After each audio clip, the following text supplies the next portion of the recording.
poor white working class people have told me they're sick of immigration all my lifetime. In the 70s and the 80s were saying exactly the same things. With Sikhs not having to wear crash helmets. Remember that? This is what multiculturalism always leads to. It has throughout the history of the human race. It always leads to violence. We don't have a problem with having in this country if we didn't have immigration. Yeah. The reduction in woke lunacy and EDI stuff has not hit our public sector here yet. If you have found us, welcome to the resistance. This is the Mayor and I, with I, Lindsay Khan, and Nick Buckley, MBE, the Mayor, because it's the Mayor and I, isn't it? It is. Episode 79. And our weekly chat where we discuss events of importance and non-importance and very important things. And did I say episode 79? 79. Episode 79. If you like what you see, by the way, ladies and gentlemen, give us a thumbs up, subscribe, comment, and buy Nick's book as well. Yeah, especially subscribe, because our subscriptions have slowed down, but yet we're getting more and more viewers. So people are watching it without subscribing. So please subscribe. Oh, really? It helps. Okay. Nick Buckley, welcome. Thank you very much. I'm just like, and thank you for your patience. it's a pleasure. We've just spent half an hour with me just tutting in the background and Nick desperately trying to get everything working. And I'm surprised you haven't actually you're here this week, because we'll talk later about a colleague of yours who was arrested last week. Yes. But we'll cover that later. The most important news, apart from your colleague nearly being arrested, is of course Liverpool. And I know you're a big fan of the Liverpool football team. And this week they got knocked out of the quadruple, didn't they? Because they got kicked out of the FA Cup. I have no idea. Yeah, they were beaten by Plymouth Argyle, which is at the bottom of the championship. So it was a red letter day, and I guess you're happy. I didn't even know Plymouth had a football team. Yes, but any Plymouth Argyle fans watching, please don't be offended by that. So that's got to be the highlight of the week. I also went on a field trip. On behalf of the Mayor and I went to a reform group meeting at Tatton in Wilmslow, which is really interesting. And I'm dedicating this episode of the Mayor and I to Deborah, who was a lady I met there, who is a big fan of the show. Oh, he said she loves listening to the show, so I thought that was great. So Deborah, this is dedicated to you from me and Nick.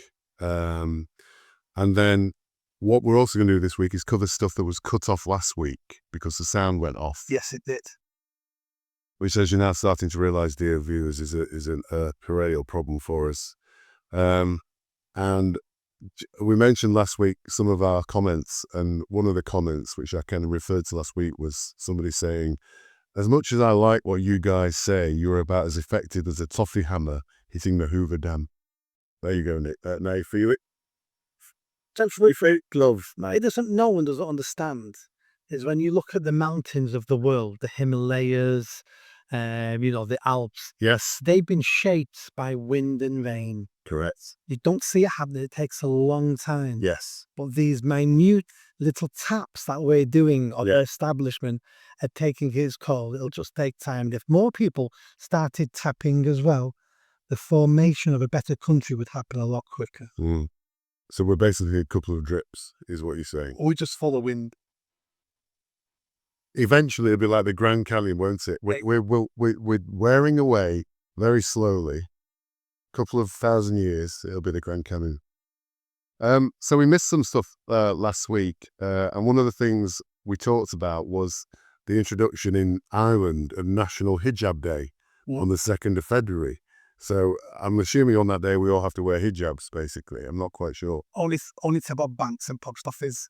And I'm on a WhatsApp group, and this was raised on the WhatsApp group, and some of them came up with some quite funny additional days that can be added to celebrate Islam and Muslim days. So obviously there's National Hijab Day on the 2nd of February, National Forced Marriage Day, that was recommended, National Honour Crime Day, which sounds like a good one, National FGM Day, which is National Female Genital Mutilation Day, National Grooming Gang Day, that's a new one.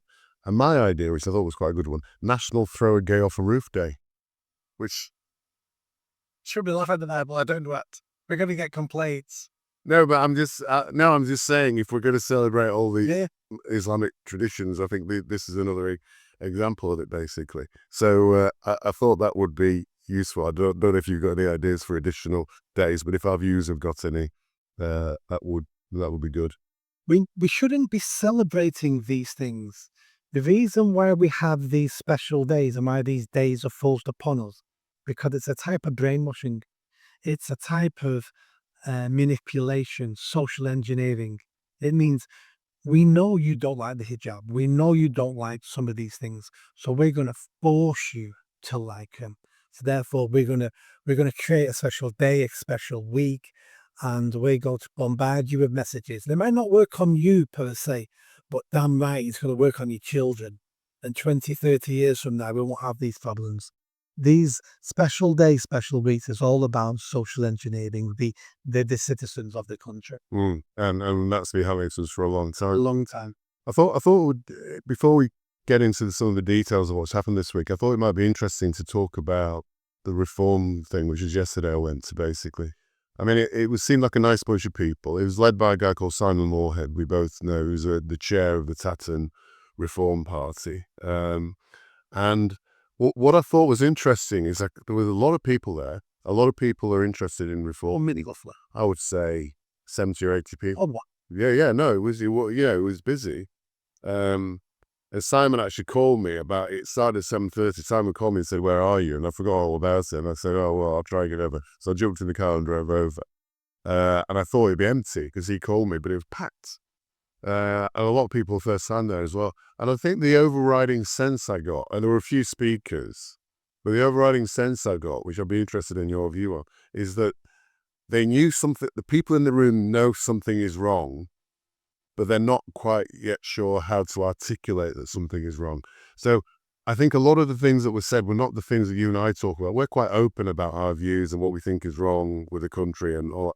So they were making comments, that the comments were kind of, I would say, skirting around the issues. And why do you think that is? First of all, we've been designed over hundreds of thousands of years to pick up signals of danger. So when we're walking home from one night and someone says, "Oh, should we cut down this entry?" We look at the entry, we go, "No, let's walk around it." And that's not because we can see danger down there. That's because we've been designed to always be looking for danger and things to go wrong. That's how we survived.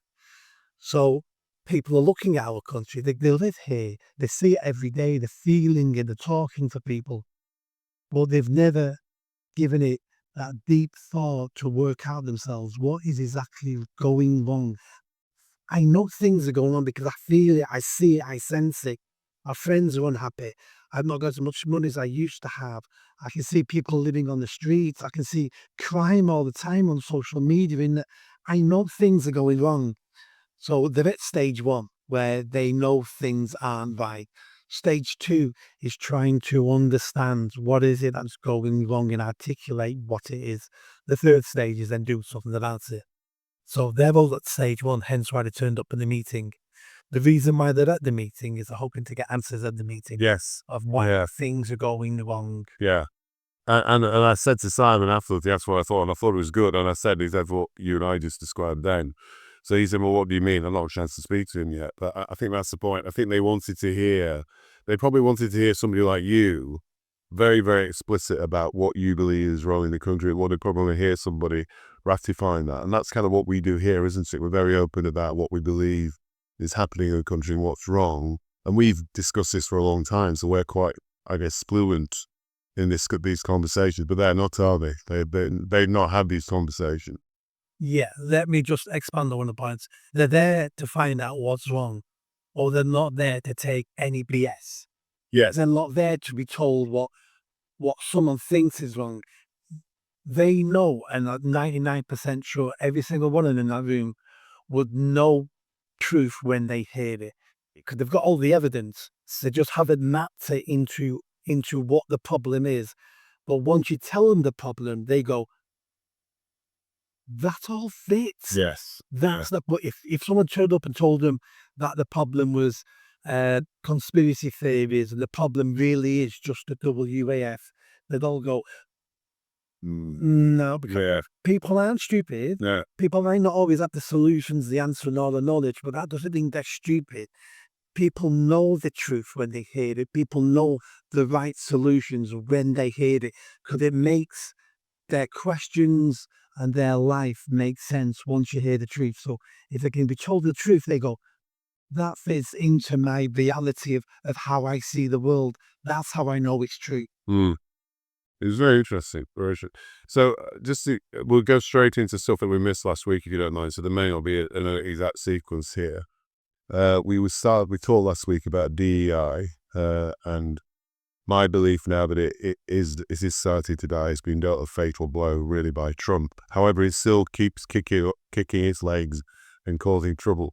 And an example last week, or maybe a week and a half ago, was Burns Night. I think it was 2 weeks ago now, where and the way Keir Starmer and Number 10 celebrated was by bringing a tranny into Number 10 dressed in a kilt. That tranny. A tranny. Yeah, I mean, that tranny. And kind of what made it worse as well, Nick, was this tranny, this bloke basically dressed, this massive fat bloke, you're right, dressed in a tartan. He's one who's been trolling J.K. Rowling, who is a proper national hero, in my opinion, and has done a lot. And as you've always, I know you've got mixed feelings about J.K. Rowling. There's a real hero like J.K. Rowling, who should have been brought to the Number 10 to celebrate, but instead they bring in somebody who's done nothing.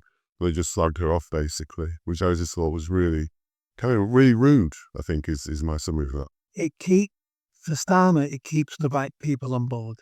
So even though Starmer might be backing away from some of the crazy woke stuff, his government might be backing away, he's still to send those signals, I'm still on your side, far left, because he's lost the general public, he's lost lots of Labour voters and old-fashioned Labour voters, he's losing the white working class, he's in the process of losing the radical Muslim vote. He's running out of people to vote for him. So even though he only needs 20% of the population to vote for him to keep him in power, he's losing that much, but he has to send signals to people. And he sends signals all the time to the far left and to the Muslim community, because that's what he's counting on is his very chance of being re-elected, which he hasn't, but he is still counting on that. So that was a signal to them. And then talking about the death of woke, yeah, woke is dying, but it won't be a quick victory. You remember at the end of the Second World War, we had Japanese soldiers still fighting the war on remote islands for decades later, and wouldn't believe and wouldn't accept that the war was over. And we're going to have those types of people in our institutions, in other parts of businesses, who will say, it's not death, and I'm going to fight to the death. But it's only a very small percentage of them exist. Most people will go with the flow. And I think an example of that this week is Priti Patel saying that immigration, we need to keep immigration. She must be the last person left now who's saying we need to keep multiculturalism alive and immigration based. She said that. Yes, it was in the news. Yeah. I don't know her exact words, but Priti Patel definitely, was saying, we need to keep multiculturalism alive or something like that. This is why the Tory party delivered nothing in 40 years. Even the people we think were proper Tories weren't really proper Tories. Like, I'm shocked at Priti Patel. I'm going to have a look at that, because I think are you sure it wasn't? Yeah, sure. No. I'm sure. Right, well, I'll take your word for it. I'm sure. I've seen the clip on the Trigonometry podcast that just interviewed Kenny, which I've not watched yet. I just saw a 30-second clip of it. I will watch it. And yet again, she's saying we're not going to pull out of the ECHR. Yeah. And immigration's our strength. Yeah. Then and it's like, have you wake up? You're nothing. Just wake up. She needs to just wake up. They just won't wake up, will they? I don't think it's not waking up. The politics are playing to their strengths. They're playing to the people who vote for them. And the Tory party at the moment is full of wet Lib Dems. So she knows if she goes too hard or changes policy, there'll be a revolution in the MPs. Not her members, but the MPs. But what I don't know is why don't they wake up? They can see what Trump's done. They can see how Farage is being outside. They can see Rupert Lowe. hero group alone. Yeah, hero below. Guy who is saying exactly the things that we want to hear, the correct things, and he's getting a tremendous response across the country. Can they not see that and think, maybe it's now time to change tack now? Yeah. They can, but scared of losing the wet Lib Dem vote in their party. This is all politics. These people are not stupid. None of them are stupid. They wouldn't have got to where they've gotten if they were stupid. They're playing politics all the time. And that in itself is the issue, playing politics. She should be saying, I'm going to turn the Tory party into the party that will improve the country. And if we don't get elected, we don't get elected. But at least if we do get elected, at least we'll improve the country. But she's not. She's looking at being elected for the sake of being elected. Mm. In terms of some positives on the DEI side, there's quite a few positives. It looks like the IOSB president, he's going to be Sepco or somebody else. It looks like everybody who's standing the role are talking very openly about banning transsexual, basically, trays. But it's easy now, isn't it? Isn't it easy now that other people are banning them, that the trust ban them, and when the whole conversation has now changed, isn't it easy now to come out as the head of a department of something and going, we're not having this anymore, even though I've been involved for 20 years in it, but we're not having it anymore. Yes. Suddenly I've decided it's no good anymore. Other positives, Google is now abandoning diversity recruitment. I've seen that's a big one. That is a massive one. That's a big one because Google own LinkedIn. Correct. And LinkedIn is... not Facebook, no. Yeah, sorry, LinkedIn, yes. On LinkedIn, and LinkedIn is the wokest of all the platforms that I'm on. Yeah. I want a final warning on LinkedIn. Oh, really? So for people who follow me on LinkedIn and wonder why I don't comment on anything, don't have conversation with them, because I got my account suspended a couple of years ago. Had to send them a copy of my passport for them to reinstate it so they could prove it was really me. And they basically said, one more complaint about you, Mr. Buckley, and it's full termination of your account. So I just put mild stuff on there now and don't engage with anybody. That's how woke Google is. So I'm glad they're changing. Yeah, that's the big news, and they've already taken very clear action to stop. There's certain things I read about they're actually stopping happening now. So that's all started to happen now. And do you know why I got in trouble on LinkedIn? No. For calling weak men and using the term against them. You're a weak man. Yeah. Now I got final warning for referring to men on there I disagree with.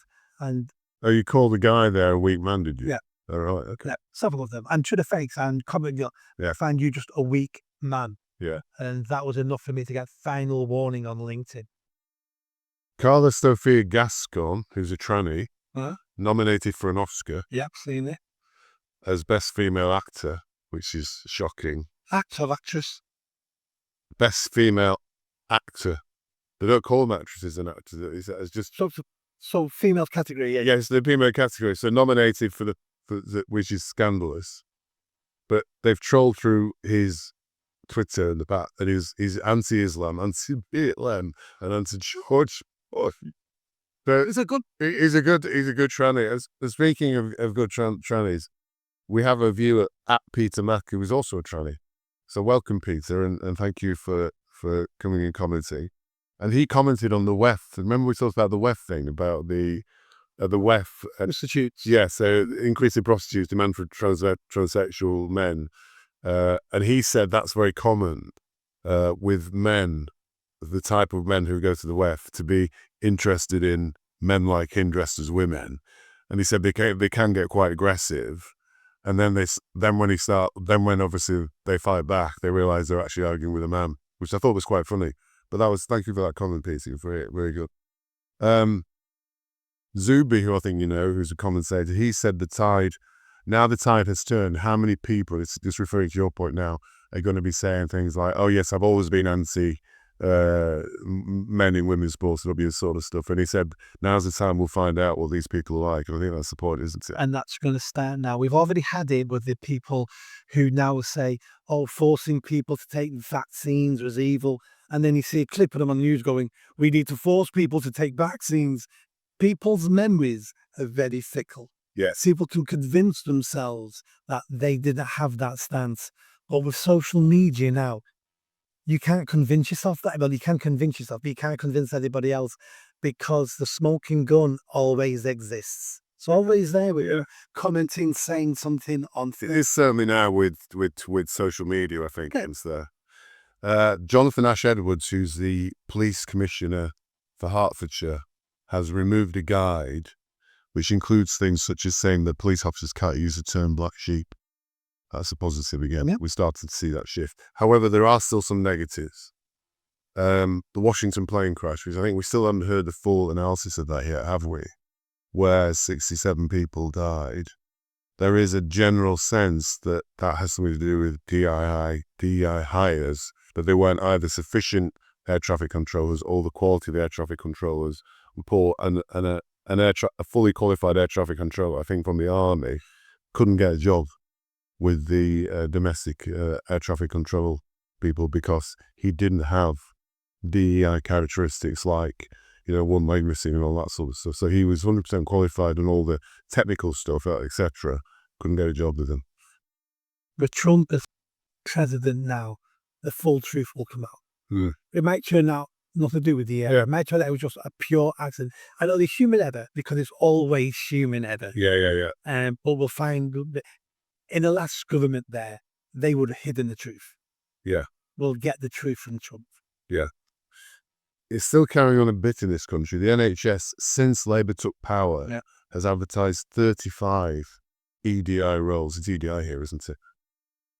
Some of them being paid £91,000 a year, all of them with the option to work from home.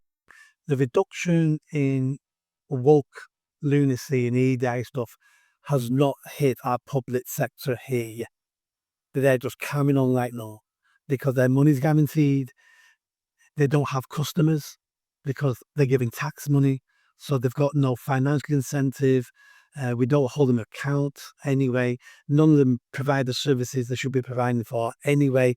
And basically, the British public, I think, have given up now on the public sector.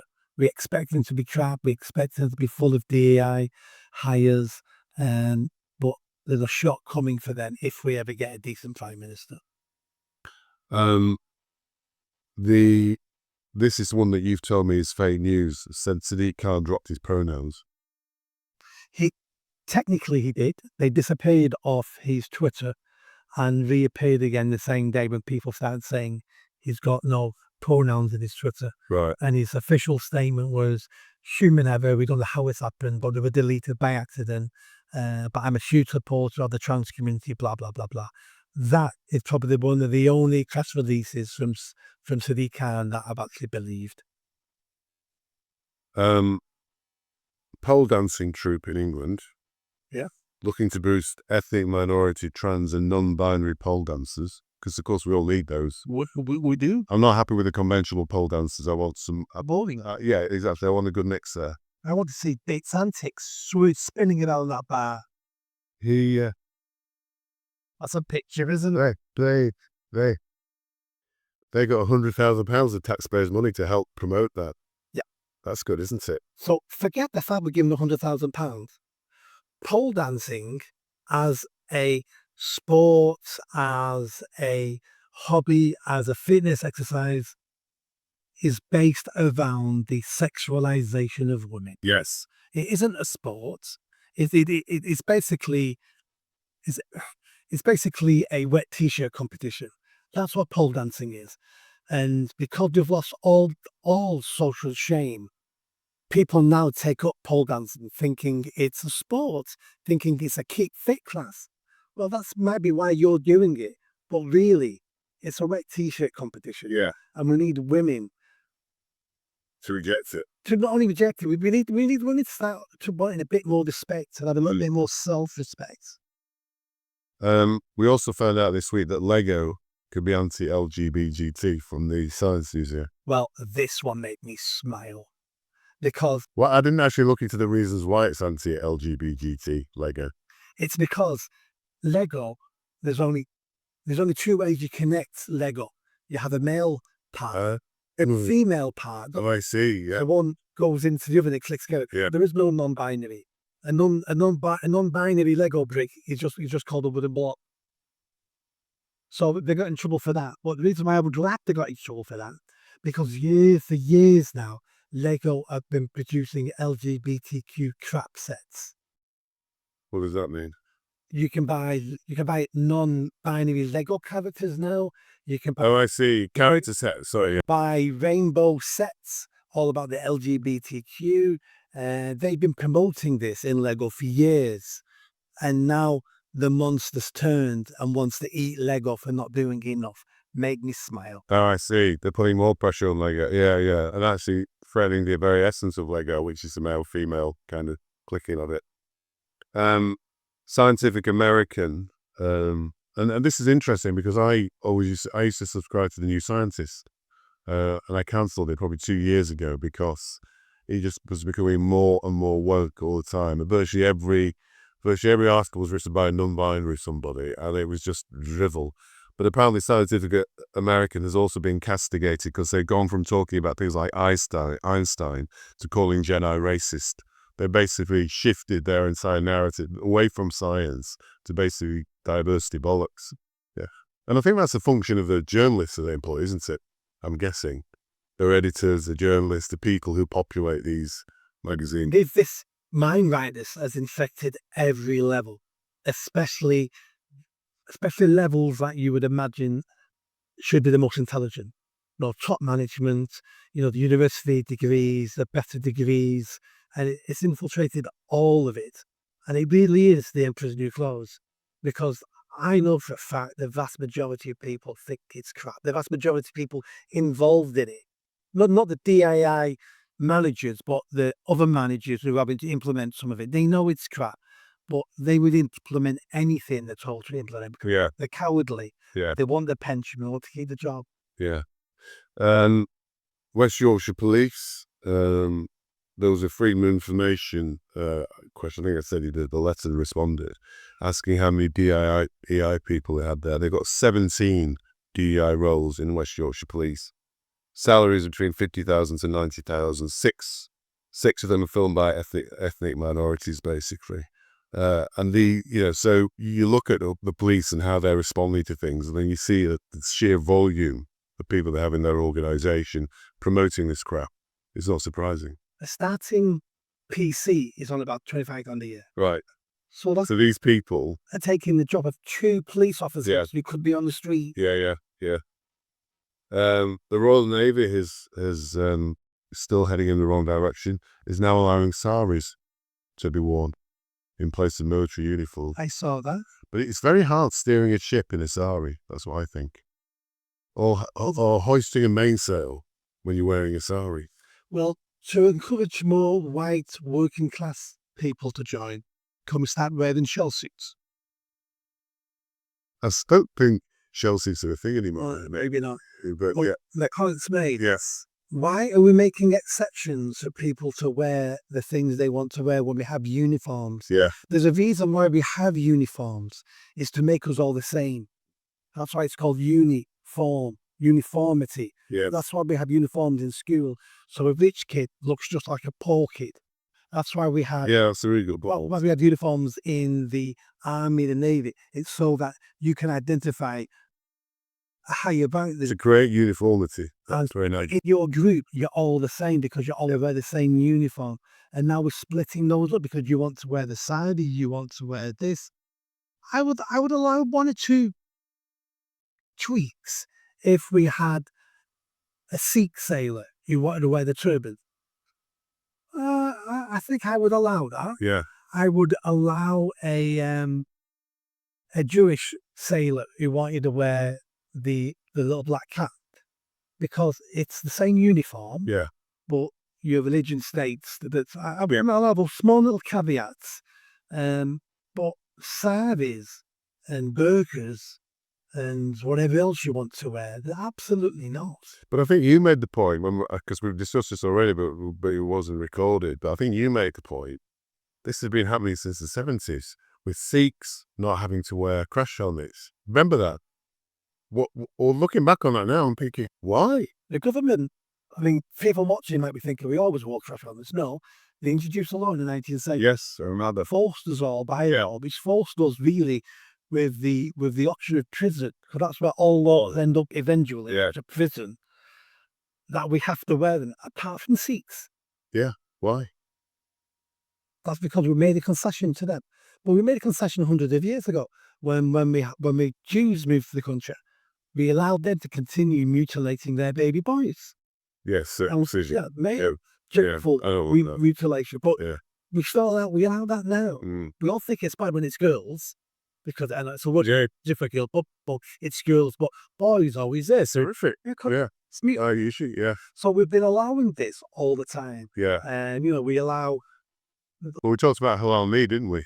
Remember? halal meat. Yeah, I think something like 3/4 of all abattoirs in the UK are halal abattoirs, and you're thinking, how many Muslims live in the country? No, they slaughter the meat, and the meat they go want then gets sold into the mainstream meat supply. So you're eating halal all the time, and you're not even No, which I object to, because apparently KFC uses halal. All halal, which I didn't know.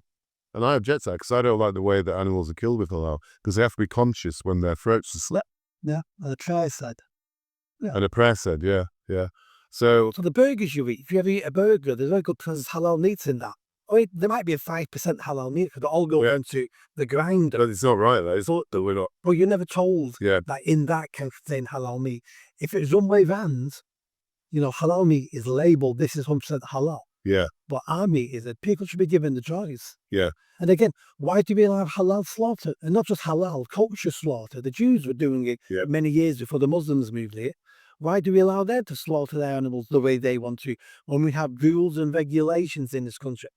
I'm not saying the animal welfare rights in this country are right.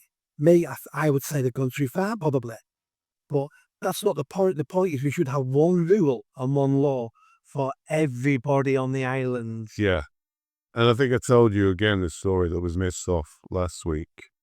A lady I know who is opposed to halal slaughter read somewhere that apparently if pork product is put near halal meat, then Muslims won't buy it. Yeah, I'm addicted. So she was in Sainsbury's and saw the halal section and got a packet of bacon and a pork pie and put them on top of the halal meat. Like I said last time, but they got cut out because of the corrupted audio. That's a hate crime. If she was filmed doing that or caught doing that, 100% should be arrested. That is scandalous. And 100% should be convicted. 100%. That would be a non-cremated. She would be convicted of that 100%. I don't think that's fair. There's a slight point. She didn't open the pork pie. Her intention was to give, what's what I'm looking for,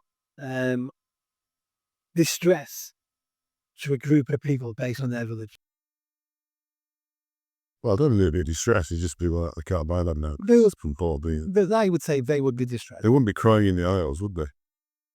No, you could argue that's distressing for that. It's not an accident, it was intentional. She needs to be very careful. Anyway, I would encourage everybody to do that. And just for the record, this is the Nick Buckley Show. Officer. We're allowed to disagree with people's religions. Where I draw the line is things like that. There's no point in persecuting people for having a different religion just because you think that religion's wrong. The people buying that halal food wouldn't have done nothing wrong. It's legal to have it in this country. It's legal to slaughter the animals in this country. It's not the Muslims' fault. It's the weak Englishmen that have allowed all these concessions. Yeah, because it should never happen in the first place. In the first place. Circumcision, halal meat, all kosher meat should not be happening in this country. Because we're weak Englishmen, we've allowed it to happen. It's not the individual's fault who happens to be Jew or a Muslim. They should be living in this country knowing I can't buy halal meat here. I don't think that person hates Muslims per se. I think they just hate the concepts. I think they hate the idea that these things are pervaded on the main street. She did it out of frustration. Yes. But her frustration shouldn't be aimed at those individual Muslims. That would be my point. Anyway, as long as your wife doesn't do it again, mate, that's fine. I was reading an article about a Canadian comedian. You might know her name. I don't know. I forgot to write her name down. She's had lots of plastic surgery. Catherine something. Catherine something, I think she's called. And she is really, I would say, she has a mental illness because she's obsessed with plastic surgery and she's had lots of plastic surgery. But then I was reading kind of her little thing saying, what, are you worried about what's happening in the world today? And she said, and it's almost like a trope, isn't it? It's almost like a cliche now. She said, I'm bereft about what's happening in the Middle East, really worried about climate change, hurricanes. I'm worried about civil war in the US. And she said, the American public is scared and so am I. I mean, how badly out of touch are these people now? Well, first of all, she lives in the UK. Yes. So apart from climate change, everything she mentions doesn't affect her. Yes. The Middle East, Yeah. civil war in America. Yeah. She's bereft about Yeah. the Middle East. Yeah. I wish I could save the world. I'm so compassionate. I think about the world. She's Catherine Ryan, I think she's called. Yes. Yeah. Women in general are more susceptible to this extra compassion of it's built in them to look after children, and this is a warped version of that. She's an idiot. She was a single mum in Canada, came over here, found success here because she was Canadian, because she's fairly pretty, and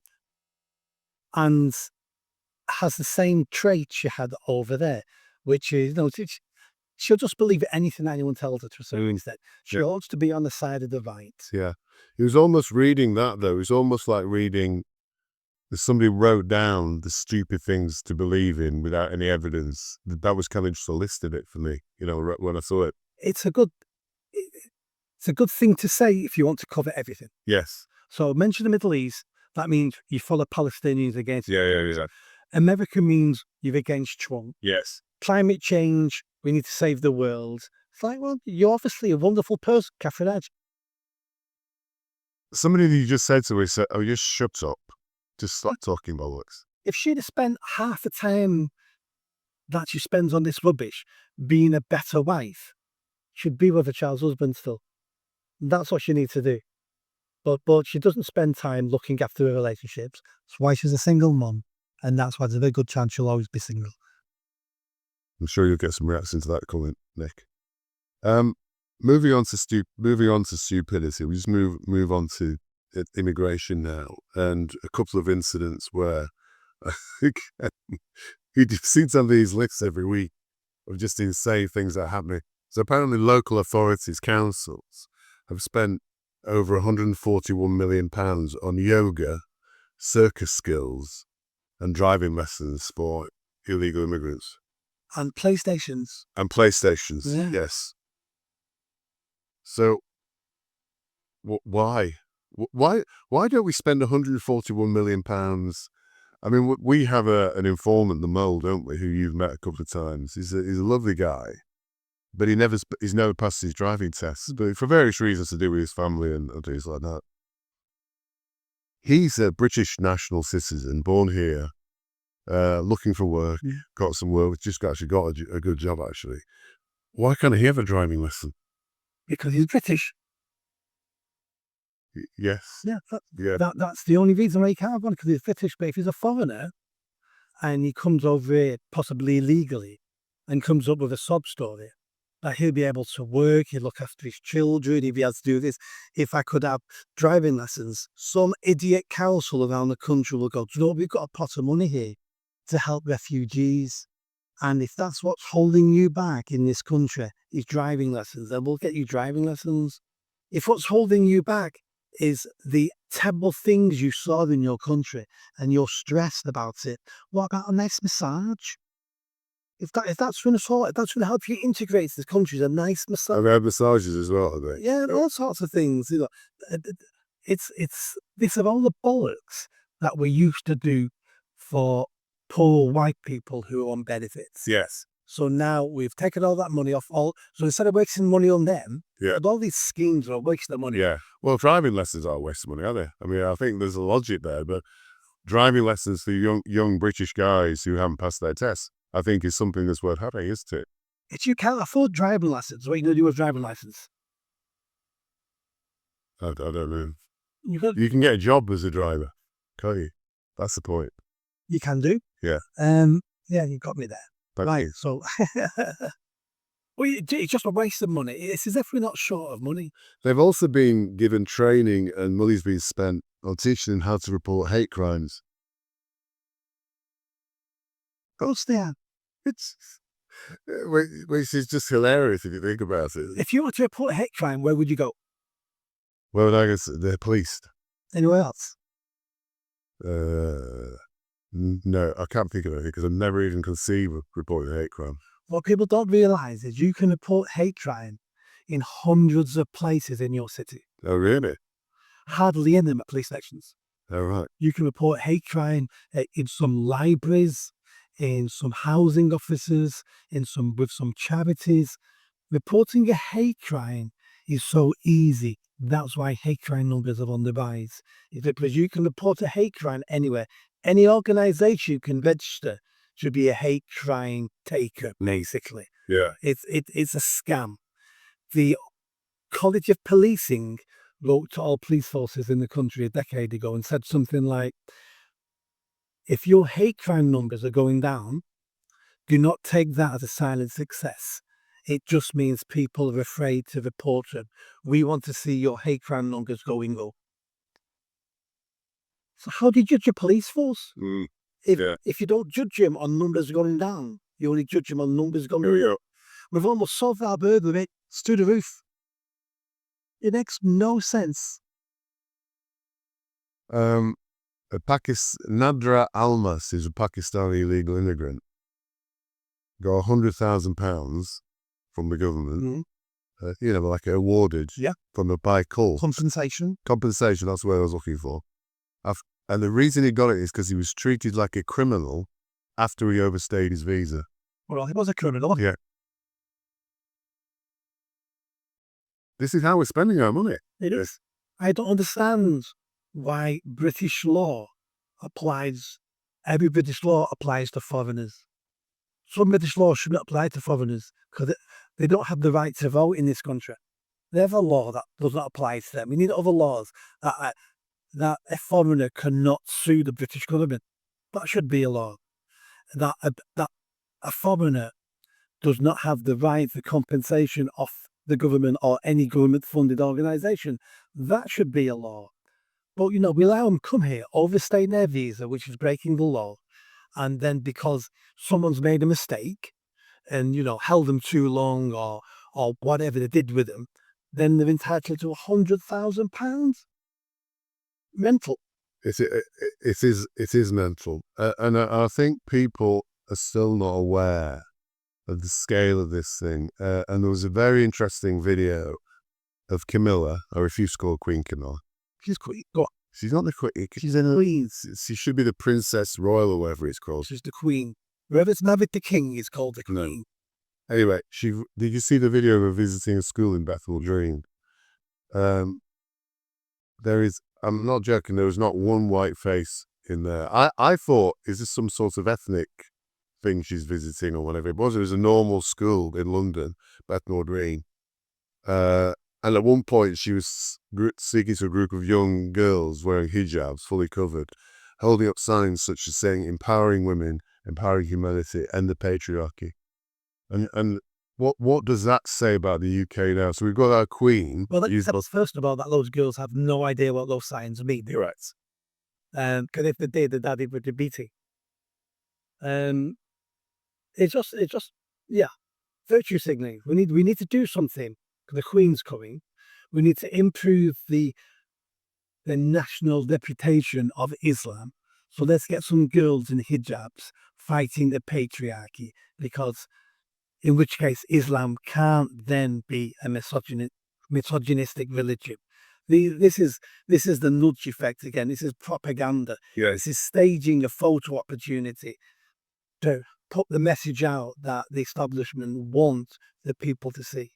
And I think that's the point, isn't it? This is the message now. We've now got our queen, she's not a queen, visiting a school, but not visiting a school with white people, children in, visiting a school with exclusively black and brown people in.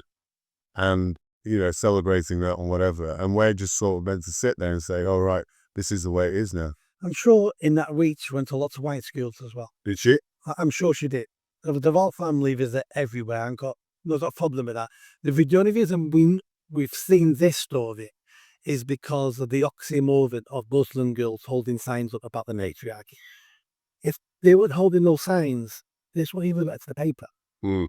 It's only because Well, I think it's more serious than that. I think this is an endorsement of so-called multiculturalism by our royal family to say this is the way it is now, and this is what you've got to enjoy and like and accept, basically. Well, they've been doing that for decades. Yeah. They've been doing that for decades, and part of their job really is to represent the whole country. They're a constitutional monarch. They represent all British citizens in this country, and we have many British citizens now who are Muslim, who are brown, who are black, who are all sorts of people. They need to be included by the Vol family. The fact we have them isn't their fault. The fact we have this multiculturalism is the government's doing. The Vol family can't pick and choose because of a constitutional monarchy. They have to represent everybody. And yeah. I mean, we talked about the numbers many times. I thought this graph would be interesting for our viewers to see. I don't know if you can see that. I'm going to put it here, there. I don't know if you can attach it later. But this is showing population growth over 10 years, 10-year periods over the last 50 years. So between 1973 and 1983, we had 80,000 immigrants. Well, between 1983 and 1990, there's the second one here, we had 1.3. Yep. Between 1993 and 2003, we had 1.7 million people. Between 2003 and 2013, over 4 million people. And then between 2013 and 2023, another 4 million people. I mean, these numbers and the graph really shows are staggering, aren't they? In terms of the number of immigrants that are coming to the country in the past 10 years, phenomenal. Starting on the Blair. Starting the Blair, yeah. Nothing really was really happening. So 1993, the numbers were really coming in. They were coming in. They just were the numbers were now. All my lifetime, poor white working class people have told me they're sick of immigration. All my lifetime in the 70s and the 80s were saying exactly the same things. It went on steroids when Blair took over, and then the Tories then followed suit, and Boris Johnson opened the doors and made it even worse. The last few years is all down to Boris Johnson. I think the Queen Camilla thing was the thing that is just one of many signals we are being. You start calling the Queen. We are being fed by the authorities. And another one, I don't know if you've seen it. There's a picture in Heathrow Airport and various other places, and it's called Portrait of Britain. Have you seen this? Portrait of Britain, and it's a guy dressed, like the Arabs dress, fully in white, on the picture, and it's called Portrait of Britain. It's in Heathrow Airport as you come in. So they're constantly bombarding us with this. This is what you have to accept, guys. This is the reality. But diversity is our strength. Diversity, that's throw it back in a 50p piece. Is it? Yeah, diversity is strength. Yeah. No, diversity built the UK. In fact, one of them said on the back of the 50p piece that came out under the Tories. Yeah. Diversity didn't build anything in this country. Yeah. Diversity came here to benefit off the people who built this country, and they were called white English people. That's what diversity came here for. It's for a better life. They benefited from what the English and the British have done. Diversity has built nothing here. They keep trying to distract us all the time, don't they? With all sorts of things. So there's a young boy called Harvey Wilkes, is that his name? A 14-year-old boy, Stan. That's it. So there was a march in London to honour his death. But all the signs, all the posters were end knife crime. And he was stamped by an Albanian immigrant. So they're constant. And then we've recently had the black actor, I can't remember what his name is. Idris Elba. So he did a thing talking about knife crime. And I think his idea was rounding the ends of knives to stop people stabbing each other. So the latest mind psyop that they're taking is, it's not immigrants doing this. It's not second generation immigrants or whatever doing all this nice crime. it's knives and it's Amazon is a problem. This is now what we're being fed all the time. This is the latest agenda, isn't it? If we could go back in time, the 90s, and stop that man inventing a knife, then we wouldn't have knife crime now. Oh, wait a minute. Oh, we've always had knives, haven't we? But we've only had a knife crime problem recently, right? Sorry. I thought someone had just recently invented the knife. Yeah. It's one of those problems when nobody wants to really talk about the issue. They're looking for simple solutions, such as people die through being stabbed with knives. Right, well, let's not look at why they were stabbed. Let's not look at who got stabbed or who did the stabbing. Let's look at, a knife. If we can remove the knife out of that situation, then that knife crime incident wouldn't have taken part. Well, that makes sense in the certain way. But what the people don't realise, if you took that knife away, then that violent nutcase would have killed the person with something else. Would have been a spoon. Yeah. Would have been a baseball bat. Yeah. It would have been, high heels, the heel of a high heel, stiletto heel. There's lots of ways to kill people. Yeah. The knife isn't the problem. The problem is the violent person. And at the moment in this country, you look at all the stats and all the breakdowns. Most violent crime, most knife crime is committed by immigrants and children of immigrants. It's as simple as that. And if we didn't have them in the country, they won't be committing crime. Yeah. As simple as that. And I think at that reform meeting last night, there was a speaker, a Muslim, who was talking about prevent and all that sort of stuff. And he was sort of saying this is a process of prevent and it's a problem because it's flawed or whatever. But the reality is, in terms of identifying terrorists and things like that, but the reality is, there was a long list of whatever it might be. The reality is that 94% of all deaths in the last 20 years, since 1999, I think, it has been have been committed by Islamists, basically, which I think is like 94 deaths or something like that. So the main issue relating to terrorism and death and in this country relates to Islamists. Well, I wrote an article a couple of months ago, and I looked over the last 20 years, terrorist attacks in this country, deaths from terrorist attacks. Yeah. Can't remember the exact number now. Let's say it was 76. Out of the 76, I remember this number now, two were committed by non-Muslim terrorists. Two. Yeah. One was a white guy who drove his van into some Muslims outside a mosque in London. Correct. And the other one was a Polish guy who stabbed a Muslim guy. So he was a foreigner himself. Yeah. So he's a foreigner. One English person has killed someone in a terrorist attack in this country in the last 20 years. Is that David Amos? Yeah. No. So, That was the guy who drove the van into a Muslim guy and killed him. right, okay, yeah. So that's one English terrorist attack committed by an English person. All the others have been committed by Muslims and the one by a foreigner, Polish guy. Yeah. We don't have a problem with terrorism in this country if we didn't have immigration. Yeah. I think that's the point. So what that guy was talking about last night, it was kind of academic, really, because we know where the issue is. There was quite an interesting thing that happened in Sweden. So, I mean, I think the cat is out of the bag now, isn't it, Nick? In terms of the fact we know now, not just in the UK, but across Europe, that immigration is causing major issues in terms of infrastructure, in terms of crime, in terms of all these things as well. And people are now reacting to it. So there was a Swedish shooting. I don't know if you heard about it. Yeah. The guy went out. We do know his name. I haven't written it down here, but what was interesting about this one, it was definitely an anti-migrant immigrant attack. As he wandered around this place, I don't know where it was, a school or a college, he was shouting things like, "You must leave." He was a white guy. Yeah. "You must leave Europe," and he was shooting people and killed himself in the end. And obviously it was a horrific thing that happened.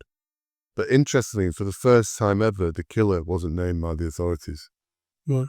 And I think that's a sign that things are shifting now in terms of recognition of what's happening, basically. They're now treating a white terrorist killer, basically, the same as they've been treating immigrant Muslim killers all this time, basically, because they understand that this is now a hot topic and people are starting to be awake up to these things there. This is the first of many of these atrocities that's going to come and hit Yeah. Vignola. I think you're right. I've been talking about this, and I've been seeing this coming down the path.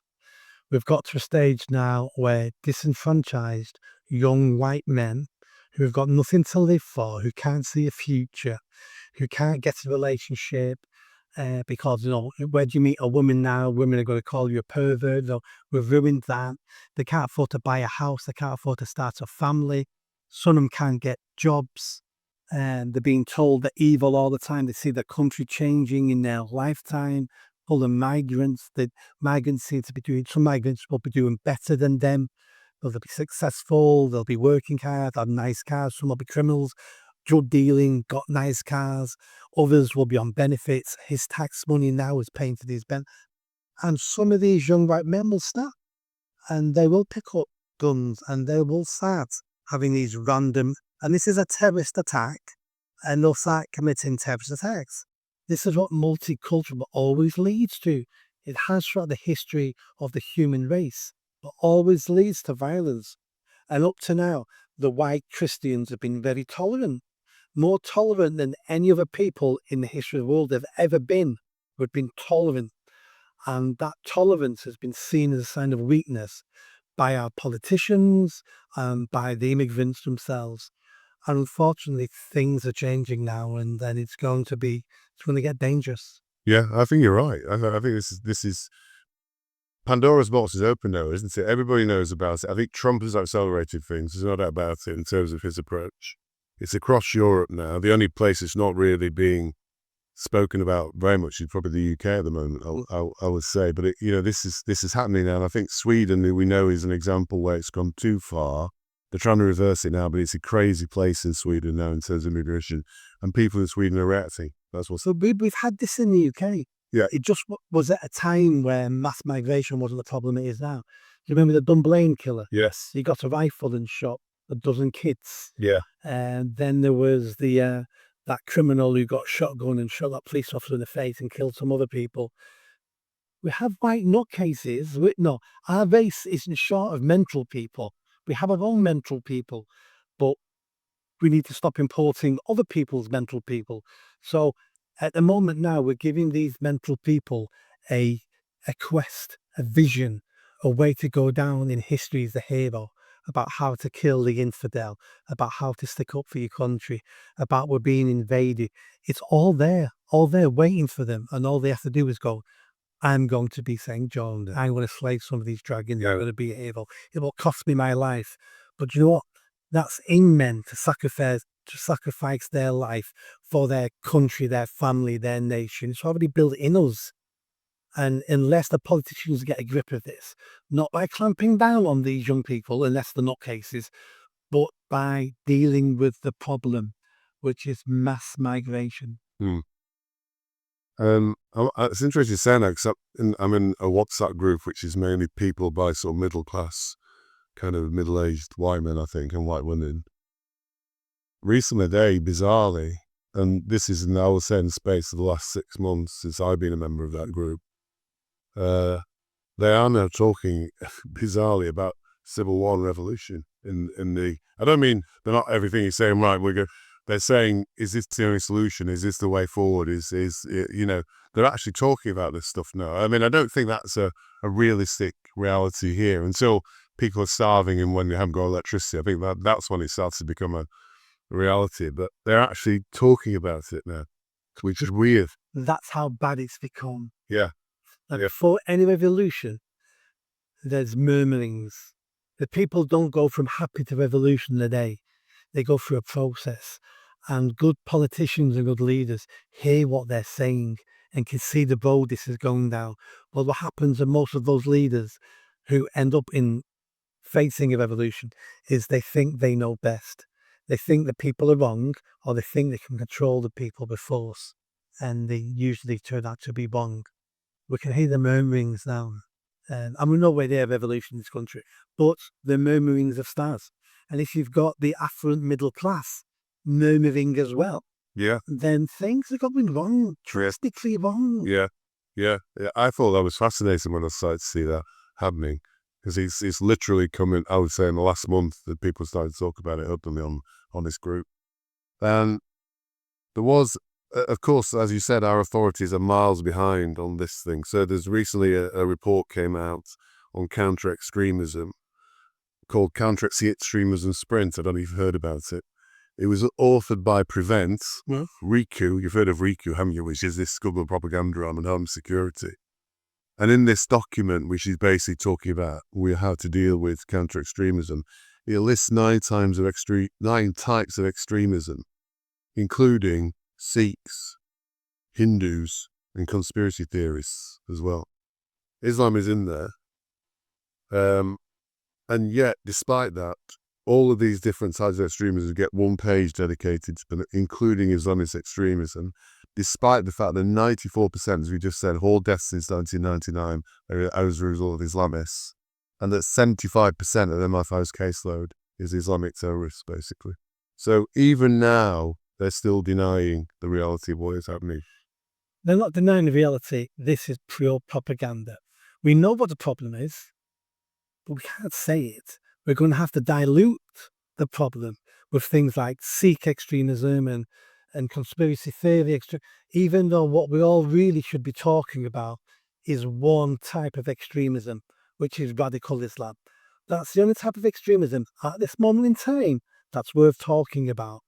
30 years ago, it was Irish Republican extremism was the only thing worth talking about.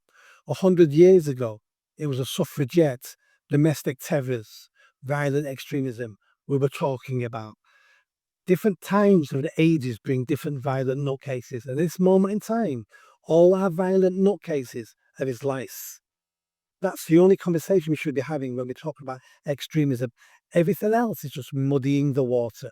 Everything else is why we're not getting a grip on radical Islam, is because we keep interfering with the job with all the other crap. We pile on Prevent, we pile on the police, we pile on all the other agencies who should be keeping us safe. We pile all this crap on them. And what we should be saying is, look out for radical Islam. That's the only thing you have to look out for.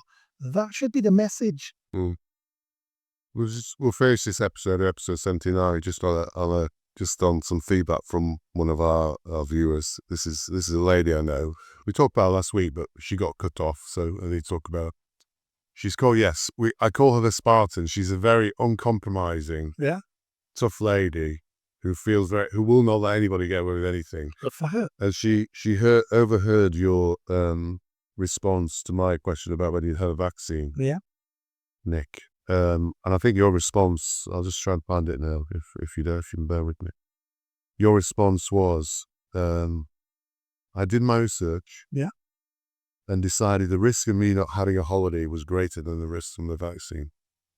So she said, if you were standing in front of her in a well, in front of her with your back to a well, and she was in front of you, she would kick you into the well, shouting out as she did so, "This is Sparta." If you'd said that to her. So I just thought I'd let you know about that. There's been a bad response to your... What you need to understand, what people need to understand, is we're looking at the vaccine COVID debate now in hindsight with 4 years of experience and knowledge and information. At that time, nobody knew 100% what was going on. So every adult had to make a decision themselves, what they valued and what risk different things were to them. The government gave us information, as flawed as it was, and people had to make those decisions themselves. I didn't want the government to force anyone to take the vaccine, always against that. And I think it's wrong of people like Sparta to try to force people not to take the vaccine. It's individual choice. I looked at what was going on at the time, and I wanted a holiday to sit in the sun with a sangria. And the only way I could get to Spain was to have a vaccine passport. So at that point, I'd not taken up to then. I had no intention of taking it because I knew I wasn't at risk. But at that point in time, it was like, I need a holiday. And the risk of the vaccine to me, compared to the risk of not going on holiday, I felt was justified taking the vaccine twice, because you have to take it twice to get a vaccine passport to go on holiday. And I'll stand by that. Yeah. How is that Twitch coming along that you've developed? Ladies and gentlemen, I hope you enjoyed that. Please give us a thumbs up, a comment, a like, or whatever it might be. Nick's book is available to all discerning readers, and it's a bestseller, isn't it, Nick? Bestseller, still selling every single day, and I'm halfway through writing my next book now. Fantastic. You can tell us about that in the next episode. Nick Buckley, thank you very much. Thank you.